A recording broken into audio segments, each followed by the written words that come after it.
अस्सलाम वालेकुम, this is Faizan Zafar. आज हम गिव गैप सिम के बारे में डिस्कस करेंगे। कुछ चीज़ें लास्ट टाइम रह गई थी जो फर्स्ट वीडियो बनाने के बाद मेरे पास क्वेरीज आई हैं, तो इंशाल्लाह आज हम उसको देख रहे होंगे।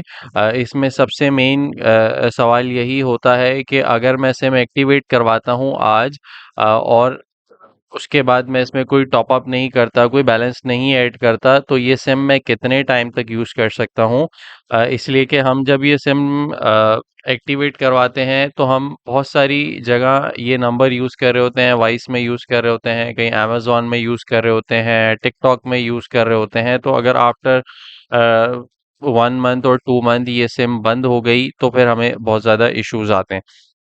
अच्छा, अब हम आज एक बहुत छोटी-सी क्विक वीडियो बनाएँगे और उसमें ये चीज़ें डिस्कस करेंगे ताकि ये सारे जो सवाल हैं ये क्लियर हो जाएँ आज। अच्छा, फर्स्ट क्वेश्चन ये है कि अगर सिम एक्टिवेट मैं आज करूँ तो ये कब तक चलेगी? नॉर्मली हम इसको सिर्फ़ कोड के लिए यूज़ कर रहे होते हैं या टिकटॉक के लिए आजकल ज़्यादातर यूज़ कर रहे हैं। हम इसको इनकमिंग कॉल्स के लिए या आउटगोइंग कॉल के लिए यूज़ नहीं कर रहे होते, तो हमें सिर्फ़ इसमें कोड चाहिए होता है।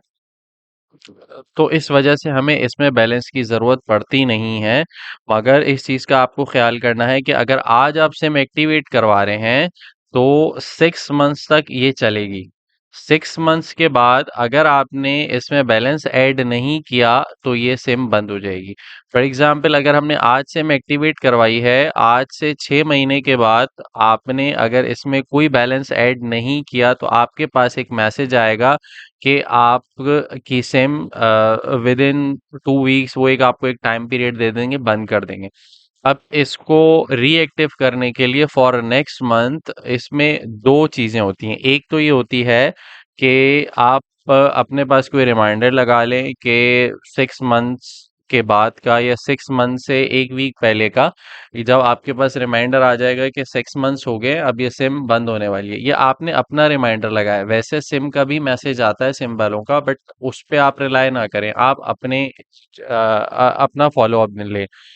अच्छा, इसमें एक चीज़ ये होगी कि सिम को नेक्स्ट 6 मंथ्स के लिए एक्सटेंड करने के लिए कि आप इसमें 10 पाउंड का दोबारा टॉप अप कर लें।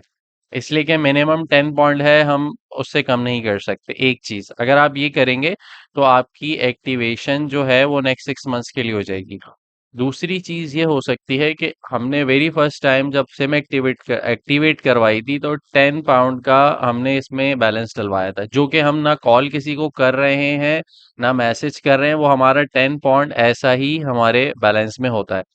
तो आफ्टर 6 मंथ्स जब आपकी एक्सपायरी का टाइम आ जाए आपकी सिम की एक्सपायरी का, तो आपने ये करना है कि अपनी गिव गैप की सिम से किसी को भी एक मैसेज कर देना है। गिव गैप के नंबर पे नहीं करना, अदर देन गिव गैप पे करना है। किसी भी यूके के नंबर पे मैसेज कर दें, मतलब अदर देन गिव गैप किसी भी आप नंबर पे एक मैसेज कर दें।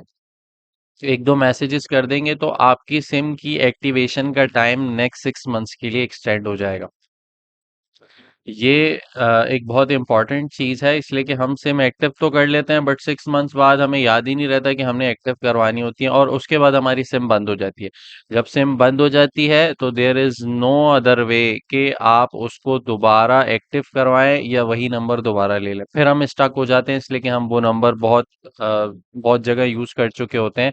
अब हमारे पास जब उस नंबर पे कोड नहीं आता, तो फिर वो हमारे अकाउंट्स में इशू आता है। किसी ने ये वॉइस सिम ऐड किया, वॉइस अपने बैंक अकाउंट पे ऐड किया होता है, किसी ने टिकटॉक पे ऐड किया हुआ है, किसी ने अमेज़न पे ऐड किया हुआ है और भी बहुत सारे प्लेटफ़ॉर्म्स हैं उसमें ऐड किया हुआ है। अच्छा, नेक्स्ट क्वेश्चन ये है कि क्या विदाउट एक्टिवेशन जो मैंने फर्स्ट वीडियो में बताया था, जिस तरह एक्टिवेट करते हैं, विदाउट एक्टिवेशन क्या मैं सिम यूज़ कर सकता हूँ? The answer is no. आप सिम मोबाइल में जब इंसर्ट करेंगे तो नो सिग्नल्स आ रहा होगा, उसमें कोई आपको मैसेज नहीं आएगा, कोड नहीं आएगा, इसलिए कि आपने सिम जो है वो एक्टिव नहीं करवाई थी। अच्छा, ये जो मैंने अभी एक्सप्लेन किया है, उसमें हमारा तीसरा पॉइंट भी कवर हो गया है कि आपको सिम अगर आपने एक्टिवेट नहीं करवाई, तो आपके पास ना कॉल आएगी, ना कोड आएगा और आपकी सिम बिल्कुल ब्लैंक है, जैसे सिम बंद है। ठीक है, अगर किसी के पास पुरानी सिम पड़ी हुई है, फॉर एग्ज़ाम्पल 1 साल पहले, 1.5 साल पहले आपने किसी से ली थी, लेके रख दी, आपने इस्तेमाल नहीं की, यूज़ नहीं की, वो एज़ इट इज़ न्यू ही पड़ी हुई है। क्या मैं उसको अब एक्टिवेट करके यूज़ कर सकता हूँ? The answer is yes. अगर आपने कोई बहुत पहले सिम ली थी, उसको एक्टिवेट करवा लिया था और विदिन 6 मंथ्स आपने उसमें कोई एक्टिविटी नहीं की, तो वो होपफुली बंद हो गई होगी। तो ये सारे जवाब थे इनके जो मेरे पास क्वेरीज आई थी। अगर आपका कोई और भी क्वेश्चन है तो आप कमेंट्स में लिख दीजिएगा। मैं इंशाल्लाह नेक्स्ट टाइम उसको कंसीडर कर लूंगा। अच्छा, नेक्स्ट वीडियो में हम क्या कवर कर रहे होंगे कि जब हम कंपनी फॉर्म करते हैं, तो यूएस की कंपनी फॉर्म करते हैं तो हमें ऐसे ईआईएन चाहिए होता है। ईआईएन जो होता है, एम्प्लॉयर्स आइडेंटिफिकेशन नंबर होता है, वो नॉर्मली लोगों को नहीं आता कि हम किस तरह अप्लाई करते हैं।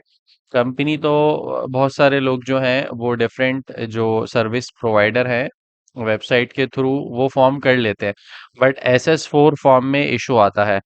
ईआईएन लेने के लिए हमें SS4 फॉर्म को फिल करके आईआरएस को भेजना पड़ता है, और आईआरएस कुछ दिनों बाद, 4 से 5 दिन के बाद, वो हमें फॉर्म रिटर्न कर देता है जिस प्लेटफॉर्म के थ्रू हमने उसको भेजा हुआ होता है, और हमारे एड्रेस पे भी आ जाता है। तो ये कुछ चीज़ें हैं, ये हम इंशाल्लाह नेक्स्ट वीडियो में इसको डिस्कस करेंगे। अगर किसी का कोई भी सवाल हो तो आप डिस्कस कर सकते हैं। Thank you. अल्लाह हाफ़िज़।